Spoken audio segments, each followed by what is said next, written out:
सबको ओम शांति।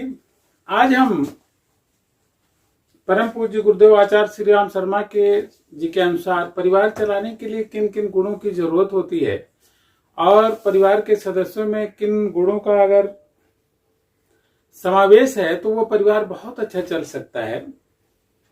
इसके 2-3 बिंदुओं पर हम चर्चा करेंगे, क्योंकि आज परिवार को बचाना, परिवार को एक समन्वय बनाए रखना बहुत ही कठिन काम है। प्राचीन जमाना था जब लोग संयुक्त परिवार के लिए बहुत परिश्रम करते थे, लोग संयुक्त परिवार में रहना अपना एक आदर्श समझते थे। लेकिन जब से व्यक्तिवाद का जन्म हुआ तो फिर परिवार धीरे धीरे लोग व्यक्ति की स्वतंत्रता को ज्यादा स्थान देने लगे और उस क्रम में परिवार धीरे धीरे टूटने लगे। तो अगर परिवार को चलाना है, चाहे वो पति पत्नी का ही छोटा सा परिवार हो, पति पत्नी बच्चे हों, अथवा संयुक्त परिवार हो जिसमें माँ बाप के साथ बहुत सारे भाई बहन और चाचा ताऊ बाबा सब लोग रहते थे, तो एक अलग ही जमाना था। लेकिन कौन से गुण, आज भी बहुत सारे ऐसे परिवार हैं जो पूरे विश्व में, न केवल भारत में, विश्व में बहुत सारे ऐसे परिवार हैं जो चल रहे हैं। तो जो परिवार चल रहे हैं उनके लिए सबसे बड़ी चीज है आपसी समझदारी। अगर आपसी समझदारी है, एक दूसरे में विश्वास है, तो हमें परिवार को चलाने में ज्यादा समस्याएं नहीं आती हैं।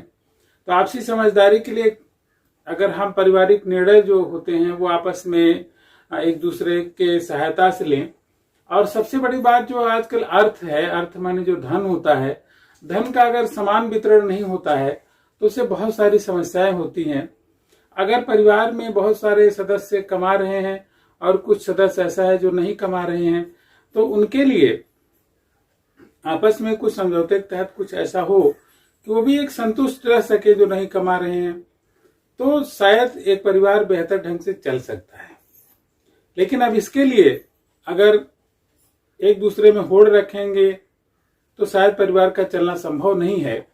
तो होड़ रखने के बजाय, होड़ से तात्पर्य है कि जो जिसकी अर्निंग कम है वो भी चाहेगा कि अगर जिसकी अर्निंग ज्यादा है उसके समतक बहुत सारी चीजों का, मित्रता का और बहुत सारे भावों का प्रदर्शन वो कर सके, तो शायद परिवार को के लिए संभव नहीं है। अब इसमें त्याग और तपस्या की भावना इसी में निहित होती है कि लोग एक दूसरे के त्याग और तपस्या की भावना को रखें। अगर राम जैसे परिवार में राम को अगर राजा बनाते हैं तो दूसरे लोगों को काम तो करना पड़ेगा, उसी हिसाब से सम्मान और बहुत सारी चीजों का बंटवारा हो जाता है। तो उस क्रम में अगर परिवार चलता है तब तो चलेगा, अन्यथा परिवार का चलना संभव नहीं है। अब दूसरी चीज क्या है, आपस में एक दूसरे का सम्मान देना। परिवार में अगर सदस्यगण एक दूसरे का सम्मान देते हैं तो इससे बड़ी कोई बात नहीं होती है। अब सम्मान देने के लिए हर परिवार में एक पद सोपान होता है।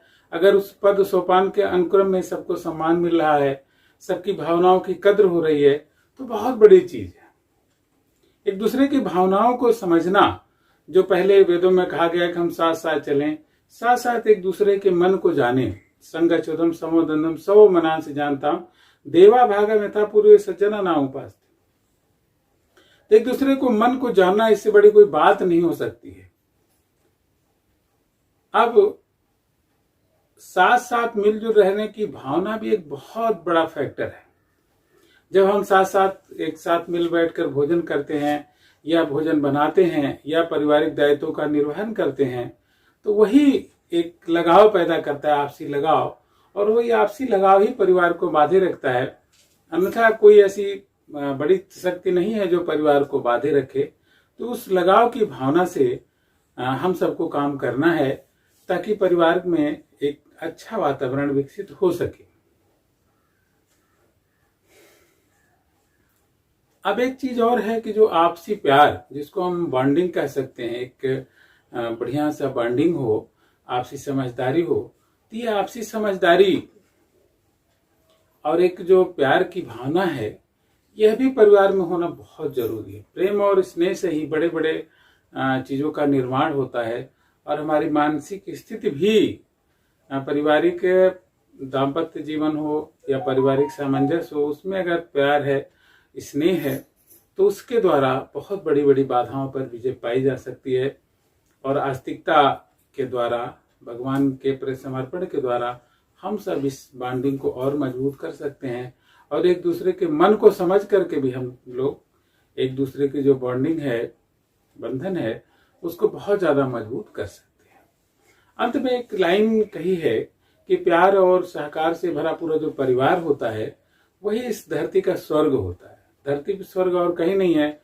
अगर हमें स्नेह बंधन है, एक दूसरे से स्नेह है, तो वह परिवार धरती का स्वर्ग होता है। तो आइए हम सब मिल करके अपने समाज को अच्छा करने का प्रयास करें, इसी भावना के साथ सबको